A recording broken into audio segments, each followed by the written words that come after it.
Empezamos con nuestro primer invitado del día de hoy, Jesús Peña Palacios. Jesús es licenciado en Derecho por la Universidad Pontificia de Comillas en Madrid y tiene una maestría en Seguridad y Defensa por la Escuela Superior de Guerra en Colombia.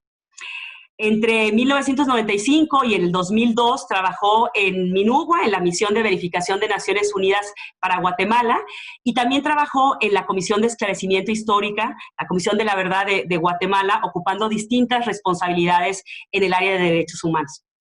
Entre el 2002 y el 2011 trabajó en Colombia, donde entre otras funciones fue responsable de la unidad de monitoreo de casos y fue coordinador del programa de reformas al sector de seguridad de la Oficina del Alto Comisionado de las Naciones Unidas para los Derechos Humanos. A partir del 2012 es representante adjunto de la oficina aquí en México, de la Alta Comisionada, y desde noviembre pasado ejerce también como representante interino mientras llega al país él o su nueva titular. Jesús nos hablará un poco sobre las tendencias mundiales que han identificado estos temas y le agradecemos profundamente, como siempre, a él y a la oficina que puedan estar el día de hoy con nosotras. Jesús, por favor.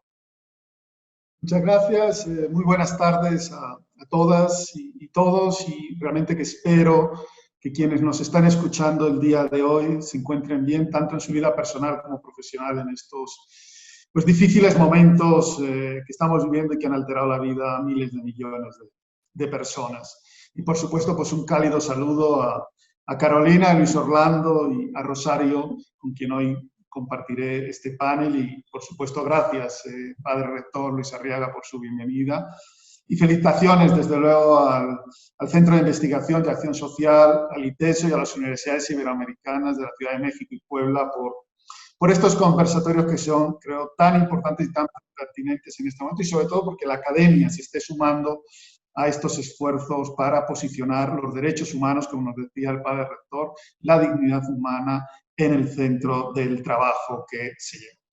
Quizás antes de hablar de algunos mensajes específicos sobre derechos humanos, sí quería un par de reflexiones.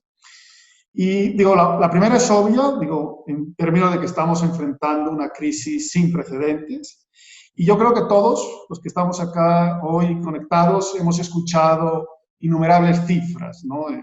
Del número de personas contagiadas, al número de personas fallecidas, pero también el impacto en la economía, el desempleo, la disminución del Producto Interior Bruto. Y yo quisiera darles un dato más, si me lo permiten, que salió publicado el pasado lunes y que tiene que ver con el desarrollo humano.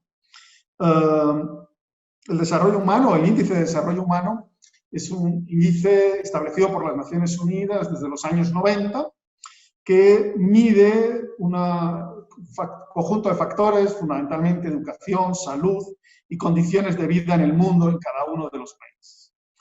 Y desde los años 90 ahora, en estos 30 años, se han vivido numerosas crisis, ¿no? Crisis tan fuertes como la crisis financiera del año 2008-2009. Y a pesar de todas esas crisis que se han dado en estos 30 años, siempre, y que golpeaban el desarrollo humano, pero al final, en su conjunto, siempre se conseguía avanzar, ¿no? Y quizás si pueden poner un momentito la gráfica, la presentación. Digamos, ahí pueden ir viendo ustedes cómo desde los 90 que comenzó el desarrollo humano en su conjunto a nivel mundial avanzaba. Les marcamos cómo disminuyó en el 2009, particularmente fruto de esa crisis financiera. Pero lo que quería mostrarles era qué va a pasar este año 2020. Si los pronósticos que se han hecho aciertan, sería el primer año desde que existe este índice de desarrollo que claramente va a haber un fuerte retroceso, y el retroceso, creo que la gráfica ejemplariza cuál va a ser ese retroceso que a nivel mundial se va a tener en los índices de desarrollo humano. Entonces yo creo que eso ya nos muestra un poco ante qué situación estamos, y por supuesto que habrá otras muchas consecuencias, como puede ser el retroceso en la igualdad de género, ¿no? Los efectos negativos que la crisis va a tener sobre las mujeres y las niñas desde el ámbito económico, con menos ingresos, mayor inseguridad laboral, hasta obviamente la salud reproductiva, el trabajo en cuidados no remunerados o la violencia de género. El otro mensaje general antes de entrar en temas de derechos humanos propiamente es cómo esta pandemia por COVID amplifica las desigualdades. Digamos, y ahí la gráfica, claro, muestra el desarrollo humano, cómo ha ido evolucionando y cómo va a caer de manera global. Pero ya está más que probado que aquellos países que cuentan con menores medios para gestionar los efectos sociales y económicos de la pandemia se van a ver mucho más golpeados que los países ricos. Y ahora que estamos online y que estamos en un evento universitario organizado por universidades, quizás solo un dato para que lo vean y que tiene que ver con el cierre de las escuelas. Digamos, y la alternativa que se ha puesto ahora de educación online, el aprendizaje online. Un dato, se calcula que en los países pobres o con menores índices de desarrollo humano, el 86% de los niños y niñas en educación primaria se encuentran sin escolarizar durante estos meses. Frente a este 86%, es un 20% de los niños y niñas en primaria en países con un alto nivel de desarrollo. De esta brecha estamos hablando y obviamente la falta de acceso a Internet no va a hacer sino acrecentar esta brecha. Entonces, por tanto, esta ya es una primera lección, un primer reto estructural que nos desnuda la actual crisis, ¿no? Si no somos capaces de integrar la equidad en nuestras políticas, muchas personas se van a quedar atrás, ¿no? Y particularmente pusimos este ejemplo de lo que hoy se llaman las nuevas necesidades del siglo XXI. Todos hablamos de Internet, nosotros estamos hoy aquí en Internet, pero sin Internet no hay educación, sin Internet no hay telemedicina, ¿no? En vez de ir a un lugar y podernos contagiar, qué bueno tener el médico a través de Internet, sin Internet no hay trabajo de casa. Entonces, realmente, como el reto que enfrentamos. Ya propiamente desde una perspectiva de derechos humanos, podemos pasar al siguiente slide, por favor. Es obviamente que no hay duda que los derechos humanos tienen que estar en el centro de la respuesta que se dé. Porque si la centramos en los derechos humanos, la respuesta que demos y se toman en cuenta, eso va a proteger la vida y la dignidad de las personas y va a dar muchísimos mejores resultados en la lucha contra la pandemia. Pero también además porque si nos fijamos en los derechos humanos, vamos a saber quiénes son los que más sufren, por qué y qué se puede hacer al respecto. De alguna manera, fijando en los derechos humanos, vamos a preparar el terreno ahora para la construcción de unas sociedades más equitativas y sostenibles. Y ahí yo creo que hay 4 mensajes fundamentales desde la perspectiva de derechos humanos a nivel mundial. El primero es que proteger la vida de las personas es una prioridad. Obviamente, la prioridad es salvar vidas en estos momentos y para ello el acceso universal a la atención sanitaria es fundamental. Pero la crisis sanitaria que vivimos no podemos ignorar que ha desatado también una crisis económica y social que golpea a las personas, a las familias y a las comunidades. Y este impacto proviene obviamente de la propia enfermedad, pero también de las medidas que ha habido que tomar para combatirla, ¿no? Y que han evidenciado enormes desigualdades y debilidades, particularmente en los sistemas de protección de cada país, ¿no? Y que afecta desproporcionadamente a quien menos capacidades tiene para protegerse. Por tanto, medidas eficaces de los gobiernos deben estar orientadas a mitigar el impacto en el empleo, en los medios de subsistencia, en el acceso a servicios básicos para proteger la vida de las personas y protegiendo además sus medios de vida, nos vamos a proteger su vida. El segundo mensaje es que el virus no discrimina, lo cual es cierto, pero sí el impacto. El impacto claramente del virus es muy fuerte en determinados sectores. Pero al mismo tiempo, digamos, creo que es fundamental que tener presente que es un virus que afecta a todos. Y por tanto, si el virus persigue a una comunidad, continúa persiguiendo a una comunidad, a un determinado grupo, sigue siendo entonces un tema de todos nosotros. Porque prácticas discriminatorias nos van a poner todavía en mayor riesgo. Creo que el otro mensaje fundamental es que todos deben de participar en la respuesta y que deben de ser respuestas abiertas, transparentes y responsables. todos estamos juntos en esto. Eso creo que es algo que debe quedarnos claro y que todos tenemos que ser parte de la respuesta. Por tanto, se requiere una participación activa de la gente y para eso es necesario que la población esté informada y que participe en las decisiones que les afectan y que vean que las medidas que toman los gobiernos son necesarias, son razonables, son proporcionadas para combatir el virus y salvar sus vidas. Por eso, en este momento, es más importante que nunca que los gobiernos sean transparentes y abiertos, respondan y rindan cuentas a esas personas que dicen proteger y que tratan de proteger. Y en ese sentido también es fundamental que se favorezca la participación de las organizaciones, de la sociedad civil, del sector privado, de las empresas. Un tema al que ya apuntaba el rector en sus palabras es que la amenaza es el virus y no las personas. Entonces, evidentemente que ha habido en ocasiones que tomar medidas de emergencia, de seguridad, son necesarias en determinadas coyunturas, pero no podemos olvidar que deben de ser temporales, proporcionales y destinadas siempre a proteger a las personas. En otras palabras, no podemos usar estas medidas o la respuesta a la emergencia para atacar a determinados grupos.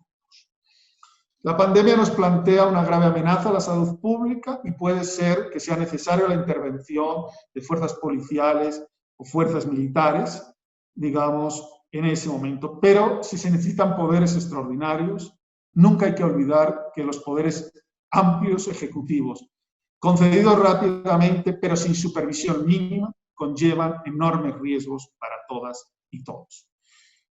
Por dos últimos mensajes creo que es fundamental, es que tengamos presente que ningún país va a poder salir de estos. Más que nunca, las amenazas mundiales exigen respuestas mundiales y una solidaridad internacional es esencial en esta respuesta. Igual que decimos que ningún país puede dejar atrás a nadie, digamos, ningún país puede vencer esto solo y evidentemente algunos países están mejor preparados que otros, pero no podemos darnos el lujo de dejar a ningún país atrás en esta lucha contra la pandemia. Y finalmente, digamos, cuando nos recuperemos, porque vamos a salir de esta todos juntos, debemos ser mejores que antes.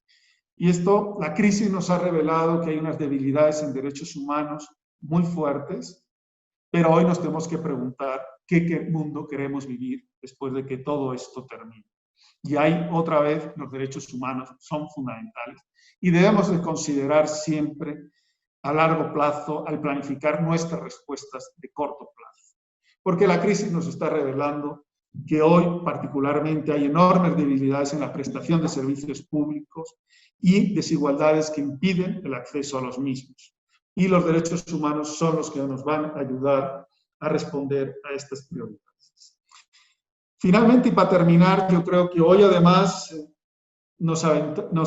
estamos frente a un nuevo escenario, porque todo esto es frente a la pandemia, pero yo creo que tampoco podemos olvidar ahora que estamos también frente a un escenario que se nos abre, nuevo, muy complicado también, si cabe, que es qué pasa cuando están terminando las cuarentenas, los confinamientos. Digamos, cada país está explorando nuevas medidas, pero también es cierto que es posible la llegada de una segunda o hasta una tercera oleada de COVID, que puede ocurrir en diferentes momentos con diferentes grados de intensidad y que esto hoy, cómo lo vamos a enfrentar, es realmente una prueba de liderazgo individual de cada gobierno, pero también, y de cada sociedad, pero también de un liderazgo global. Ahí yo creo que no podemos olvidar que si las reaperturas de las sociedades se manejan mal, todos los enormes sacrificios que se han hecho hasta ahora en este periodo pueden haber sido en vano. Por tanto, yo creo que hay que fijarse ya en ejercicios. Países como Corea, Nueva Zelanda o Alemania han sido países a los que les han elogiado por tomar ciertas medidas, pero también son países que han enfrentado un resurgimiento. Por tanto, solo dejo algunas preguntas que quizás podamos ver luego, pero hemos introducido medidas especiales para abordar esos lugares que son más vulnerables al contagio. ¿Qué pasa, por ejemplo, con las personas privadas de libertad, con migrantes? Se están tomando medidas para los lugares donde están adultos mayores. Se están implementando medidas específicas para proteger a aquellas personas que están en mayor riesgo. Se han tomado medidas para garantizar los lugares de trabajo de quienes regresen en cada uno de ellos. En fin, se está animando, comprometida la población en el camino a seguir. Son preguntas que creo que todas y todos nos podemos hacer en esta nueva etapa que comiencen, porque finalmente, y concluyo, no podemos dejar ni a la economía ni a la política que impulsen las respuestas a la pandemia a expensas de la salud y de los derechos humanos, porque eso va a costar muchas vidas y causará muchos más daños a corto y a largo plazo. Tales enfoques definitivamente no son sostenibles y es claro también al mismo tiempo que no vamos a poder regresar a una economía normal y a otras partes del statu quo que teníamos antes del surgimiento de esta pandemia.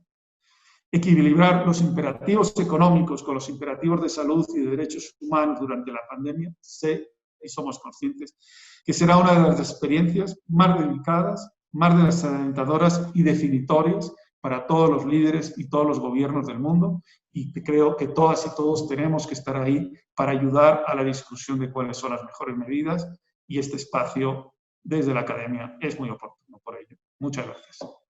Muchas gracias, Jesús, por tus reflexiones y por recordarnos que efectivamente, digamos, la Oficina del Alto ha hecho una enorme compilación sobre diferentes estándares en materia de derechos humanos y claro, es fundamental implementarlos en este momento, pero como tú bien decías, el reto también es qué pasará en el futuro, y como bien dice la alta comisionada, todos y todas estamos en esto, y a problemas globales, soluciones globales, ¿no? Y efectivamente la respuesta no puede ser solamente desde una perspectiva u óptica. Mientras más integral, mientras más interdisciplinaria, seguramente tendremos una mejor respuesta.